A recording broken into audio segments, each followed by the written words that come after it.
Guys, sa Dodge Ghost Hunter 52 no, sa muling nagbabalik. So magandang umaga sa inyong lahat dyan no. Magandang araw. So Luzon, Visayas at Mindanao, nandito tayo ngayon sa isang bahay no. Totoong pangyayari. So tinuod ng panghitabo mga kaidol. So kung naririnig nyo ang tahol ng aso no, nandito ako ngayon sa tapat ng bahay.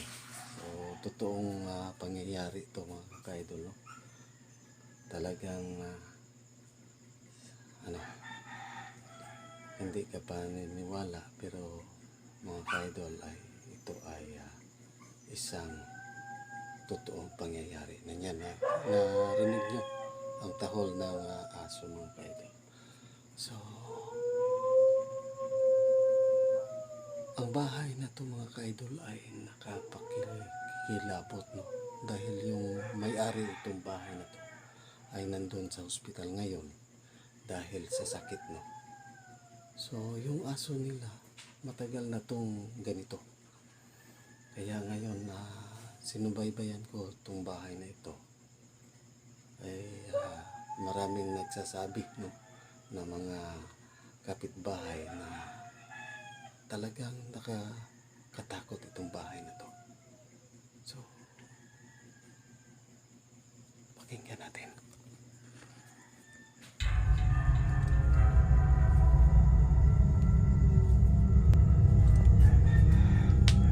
Dito lang tayo sa tapat ng bahay mga kaidol.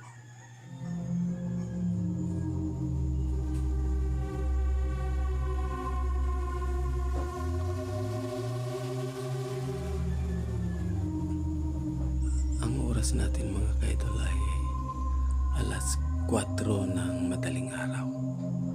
So kung makita nyo madilim pa at makita natin yung buwan no,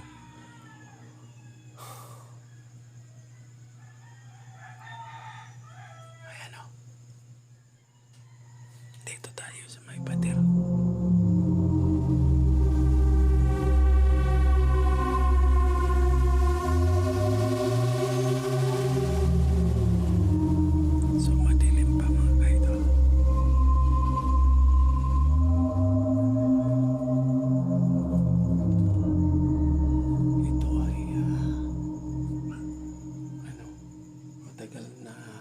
Nakakahaka sa mga tao mga kaidol no? Para